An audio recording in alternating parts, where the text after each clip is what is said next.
Tout est relancé. Bienvenue à tous, j'espère que vous allez tous très bien. Bienvenue pour cette nouvelle vidéo où nous allons parler très rapidement du match qui a opposé le FC Séville au FC Barcelone. Victoire avec la manière des Catalans, 4 buts à l'extérieur et en infériorité numérique. Alors, de prime abord, on savait déjà que la Ligue, entre autres, était déjà relancée. On le savait, mais aujourd'hui, ça l'est officiellement. Parce que les trois premiers se tiennent, on va dire, à un point d'écart chacun. Le premier avec le deuxième, un point. Le deuxième et le troisième, un point. Du coup, Barcelone, qui est troisième, à 2 points de Madrid, a la possibilité, si lors de la prochaine journée, les deux premiers font un faux pas, de passer premier du championnat directement. Et voilà. Et voilà. Donc, félicitations aux Catalans parce que c'est eux qui font la très bonne opération de la journée. Suite au match nul des deux équipes de Madrid hier, en tout cas, un but partout. Et bon, voilà quoi. Les gars dans League étaient carrément en mission. Ils n'avaient qu'un seul objectif, de gagner aujourd'hui, rien d'autre. Et les gars l'ont fait avec la manière, s'il vous plaît. Face à une équipe de Séville, franchement, je ne sais même pas. Je ne sais pas. Je sais pas.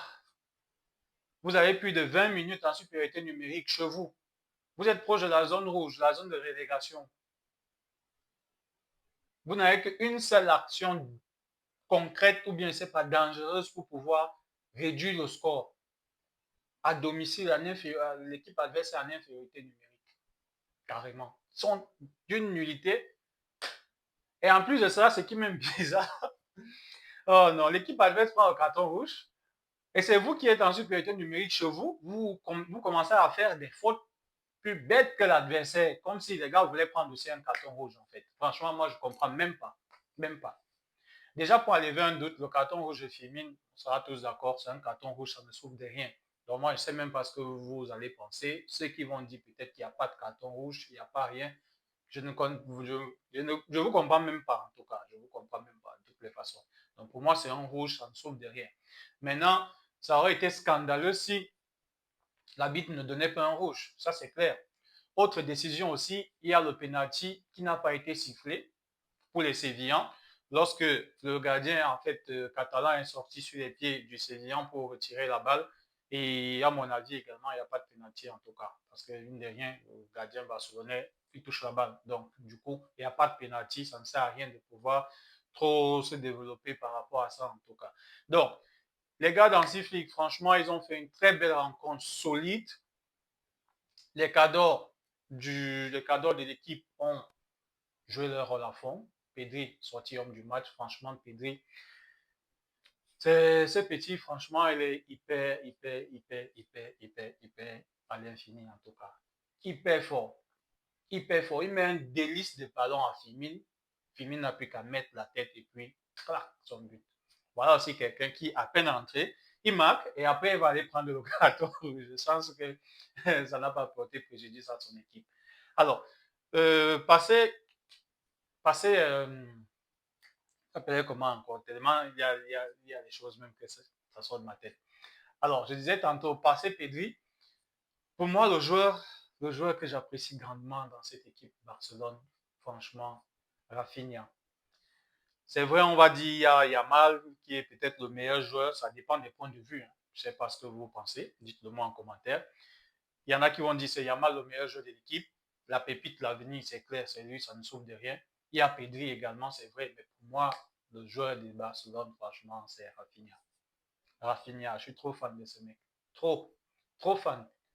Il a des bandes qui sortent de ses jambes. Ah non. Et en plus, le gars, il envoie ça aujourd'hui à l'extérieur de la surface et du mauvais pied, s'il vous plaît. Et du mauvais pied. Croisé, le gardien est dépassé. KO. Et en plus, c'est le but qui permet à Barcelone de faire le break. 3 buts à 1. Ça casse le moral de l'adversaire. La preuve en est que s'il n'y avait pas eu ce 3-1 à cet instant-là, et que Barcelone prenait le rouge, et qu'on était à 2-1, les Sévillans allaient beaucoup plus pousser en fait pour pouvoir égaliser. Parce que là, c'était juste un but. Un but. Mais au lieu de ça, le but de Rafinha a joué dans le moral des gars et puis voilà. Ils ont pu tenir et à la fin du match, le quatrième but et puis basta. Voilà. Donc, très belle prestation des hommes dans ce flic et pour moi, je revois ce Barcelone du début de saison dans ce flic. Le Barça du début de saison qui, franchement, arrivait à gagner facilement avec des scores de ouf et de malade. Ils ont une grande partie, un grand passage à vide, on va dire comme ça, mais là, les gars sont revenus et ils sont déjà prêts pour le sprint final. Il va falloir compter sur Barcelone en Champions League, en Liga et aussi en Coupe du Roi. En Coupe du Roi où je pense qu'ils sont en demi-finale et Atlético, Barça et puis Madrid, les trois sont là encore. Donc, il y a deux qui vont se croiser là-bas et puis ça va péter carrément, quoi. Ça va chauffer entre eux. Et en plus de ça, il y a encore des confrontations directes entre les trois premiers. Dans un mois, il y a le match retour entre Atlético Madrid et puis Barcelone. Et aussi le classique au retour qui se joue, bien évidemment, à Barcelone aussi. Donc, malheur à celui qui fera un faux pas. Et à mon avis, je pense que l'Atlético va faire un faux pas, comme d'habitude, entre autres, parce qu'ils ont quand même gagné un championnat. Donc, je pense que l'Atlético va lâcher et que les deux premiers vont se discuter. Malheureusement, du côté de Madrid, il y a énormément de blessés et tout. C'est vrai, du côté de Barcelone aussi, il y en a. Mais Barcelone a cette dynamique-là. Même s'ils encaissent, les gars vont marquer. Madrid, actuellement, c'est pas trop ça.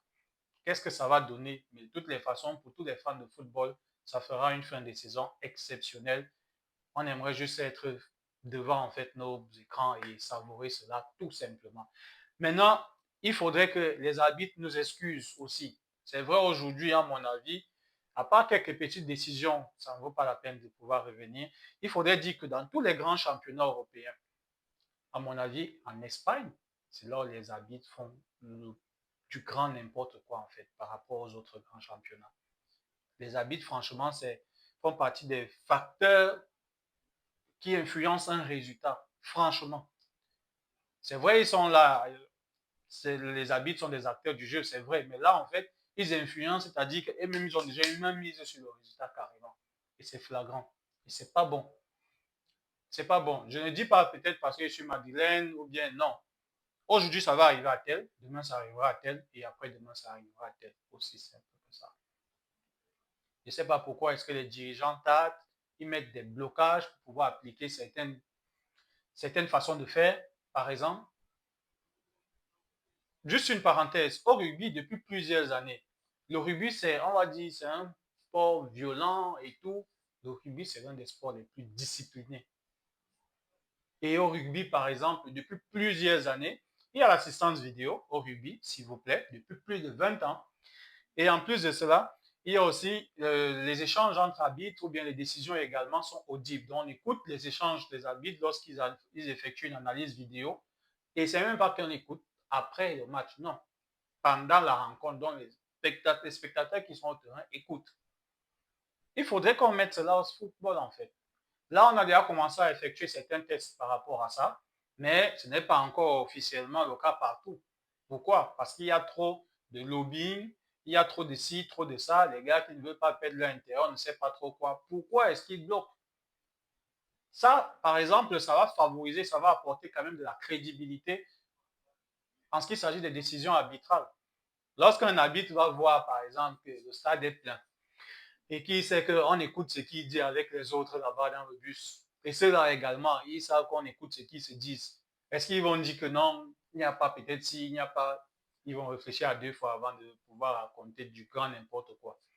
Et hormis cela, les arbitres, étant donné qu'ils sont aussi des acteurs du jeu, il faudrait, comme les deux équipes qui se rencontrent par exemple, que les arbitres passent en conférence de presse d'après-match pour venir expliquer pourquoi ils ont fait ci, ça et qu'on puisse tirer sur eux également de la même façon. Je ne comprends pas pourquoi est-ce qu'on dit qu'il y a trois acteurs, à savoir les deux équipes et l'arbitre, mais il n'y en a que deux qu'on va interviewer. Ceux-là même qui sont censés gérer en fait le bon déroulé de la rencontre, par exemple, eux, ils ne sont pas interrogés. Ils sont protégés. Ils rendent compte seulement. On les sanctionne un peu. Aujourd'hui, on ne va pas te sélectionner ou bien on t'envoie juste arbitrer un match en deuxième division et après peut-être trois matchs, un mois, vous revenez et puis voilà. Ben non. Ben non. De toutes les façons, ça c'est juste mon point de vue et c'est ce que j'avais à dire par rapport à la rencontre en question qui a opposé Séville au FC Barcelone. Les Catalans ont fait la meilleure opération de la journée. Ils n'ont pas raté en fait cette occasion. Comme je l'ai déjà dit tantôt, malheur à celui qui fera un faux pas de toutes les façons.